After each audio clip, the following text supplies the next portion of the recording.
পূর্ব বর্ধমান জেলার রায়না ১ নম্বর ব্লকের নারুগ্রাম গ্রাম পঞ্চায়েতের অন্তর্গত গোল গ্রামের একমাত্র যোগাযোগের মূল সড়কের উপর দিয়ে বইছে জল। সেই জল পেরিয়ে ঝুঁকিপূর্ণভাবে বিদ্যালয়ে পরীক্ষা দিতে যাচ্ছে ছাত্রছাত্রীরা। এলাকাবাসীদের অভিযোগ, এই কয়েকদিন ধরে টানা বৃষ্টিপাতের জেরে জলমগ্ন হয়ে পড়েছে গোটা গ্রাম। পাশাপাশি গ্রামের মূল সড়কের উপর দিয়ে বইছে জল, আর এতেই আতঙ্ক বাড়ছে আমাদের মতো সাধারণ মানুষের। প্রশাসনের কাছে আমাদের দাবি, পর্যাপ্ত পরিমাণের নিকাশি নালা ও একটি সেতু নির্মাণের পাশাপাশি রাস্তা যদি উঁচু করা হয় তাহলে হয়তো কিছুটা হলেও জলের উপর দিয়ে ঝুঁকি নিয়ে আগামী দিনে আমাদেরকে আর চলাফেরা করতে হবে না। তবে এই বিষয়ে নারুগ্রাম পঞ্চায়েতের প্রধান ইনচার্জ পিন্টু মোল্লা জানান, আমি নিজে গোল গ্রামে এসে সমগ্র বিষয়টি সরে জমি খতিয়ে দেখলাম। পাশাপাশি যে সমস্ত মাটির বাড়িগুলি ক্ষতিগ্রস্ত হয়েছে আপাতত তাদের হাতে একটি করে ত্রিপল তুলে দিলাম। তবে অতিরিক্ত বৃষ্টির জন্য এলাকা জলমগ্ন হয়ে পড়েছে। দ্রুত কিভাবে জল নামানো যায় সেই বিষয়ে আমরা প্রশাসনিকভাবে আলোচনা করছি। আমরা প্রশাসনিকভাবে এবং দলগতভাবে এই এলাকার মানুষের পাশে সব সময় আছি। কষ্টের মধ্যে স্কুল যাচ্ছ এই জলের মধ্যে, কতটা ভয় ভয় লাগছে? আচ্ছা, আজকে স্কুলে পরীক্ষা চলছে তো? কি পরীক্ষা আছে আজকে? বাংলা পরীক্ষা আছে। কোন ক্লাসে পড়ো বাবু তোমরা? 6-এ। কি নাম? আচ্ছা, এখন স্কুল পরীক্ষা না এমনি স্কুল যাচ্ছ? পরীক্ষা চলছে। কি পরীক্ষা চলছে এটা? বাংলা পরীক্ষা। কি এমনি টেস্ট পরীক্ষা না এমনি সেকেন্ড সেমিস্টার? হ্যাঁ, সেকেন্ড সেমিস্টার। হ্যাঁ। কি পরীক্ষা আছে আজকে? বাংলা। বাংলা। কোন ক্লাসে পড়ো? 8-এ। বলছি, এই যে স্কুল যাচ্ছ, এই রাস্তা ডুবে গেছে, স্রোত বইছে দেখছি, কতটা আতঙ্কের মধ্যে যাচ্ছ? ভয় লাগছে যদি ভেসে যায়। কি চাইছো তোমরা? রাস্তাটা উঁচু হোক, ব্রিজ হোক, জল নিকাশি ভালো হোক। কোথায় বাড়ি তোমাদের? নূরপুর। কতটা দূর থেকে আসছো? 1 কিলোমিটার। 1 কিলোমিটার। আজকে কোথায় কোথায় পরিদর্শন করলেন এবং কি উপলক্ষে? বিগত কদিন টানা জলমগ্ন হয়ে গেছে, সেই জন্য আমরা গোলগ্রামে পরিদর্শন করলাম। কতগুলো বাড়ি জলমগ্ন হয়েছে? আমরা গোটা 10-15 বাড়ি জলমগ্ন, কিছু তিরপালও দিলাম, গোটা 10-15 তিরপাল দিলাম এবং পরিদর্শন করে দেখলাম জলের জন্য খুব গ্রামের অবস্থা শোচনীয়, ওই জন্য আমরা তিরপাল দিয়ে এলাম।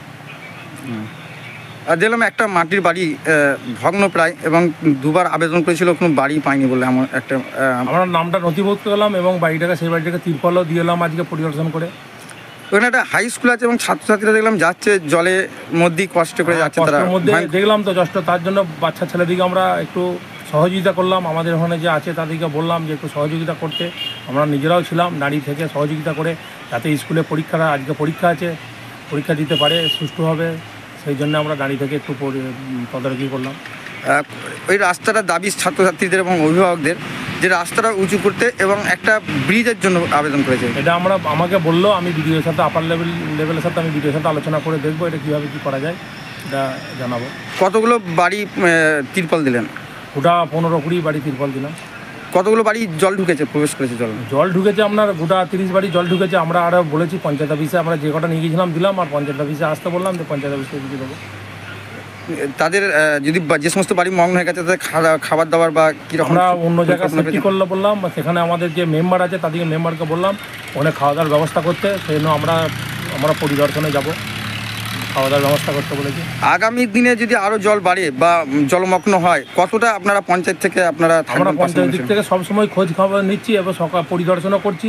আমরা চাইছি আরও পরিদর্শনে যাব এবং সব দিক থেকে সহযোগিতা করব। আমাদের মাননীয় মুখ্যমন্ত্রী মমতা ব্যানার্জি সবসময় গরিব মানুষের পাশে থাকে, আমরা মানুষের সবসময় পাশে থাকি, সেই জন্য পরিদর্শনে আমরা গিয়েছিলাম আজকে। আপনার নাম এবং পরিচয়? আমার নাম পিন্টু মোল্লা, নারুগ্রাম প্রধান ইনচার্জ। মূল রাস্তা এবং গ্রামের রাস্তা প্লাবিত, মূলত কিসের জলে এটা প্লাবিত হয়ে যায়? এটা টানা বৃষ্টির জলে। হ্যাঁ, টানা যে বৃষ্টি হয়েছে বৃষ্টির জলে প্লাবিত হয়ে যায়। আচ্ছা, জলটা কোথা থেকে আসছে? জলটা এই মাঠ থেকে আসছে, মাঠের জল নামছে। আচ্ছা, উপর থেকে আসছে। কতগুলো বাড়ি প্লাবিত হয়েছে অলরেডি? বাড়ির মধ্যে ঢুকেছে 40টা হবে। 40টা। এই গ্রামে কতগুলো বাস করছে মানুষ? আনুমানিক একটা আইডিয়া কতটা? মোট জনসংখ্যা 12টা স্কুল। এখানে তো একটা স্কুল আছে দেখলাম। হ্যাঁ, বড় হাই স্কুল আছে একটা। এই স্কুল যাবার রাস্তাটাও কি ডুবে গেছে? হ্যাঁ, এটাই স্কুল যাওয়ার রাস্তা এটাই। আচ্ছা, স্কুলের ছাত্রছাত্রী থেকে সাধারণ মানুষ কতটার মধ্যে অসুবিধার মধ্যে রয়েছেন? সবটাই অসুবিধার মধ্যে রয়েছে, যেতে পারছে না, 2-3 কিলোমিটার ঘুরে যেতে হচ্ছে। কি চাইছেন আপনারা গ্রামের মানুষ? চাইছি বলতে যেন রাস্তাটা উঁচু হয়, আর একটা যেন ভালো একটা বড় ব্রিজ করা যায়। আচ্ছা, একটা ব্রিজ করলে জলটা নিকাশি হবে ভালো হয়। বাস তাহলেই হবে, আর রাস্তাটা উঁচু করতে হবে।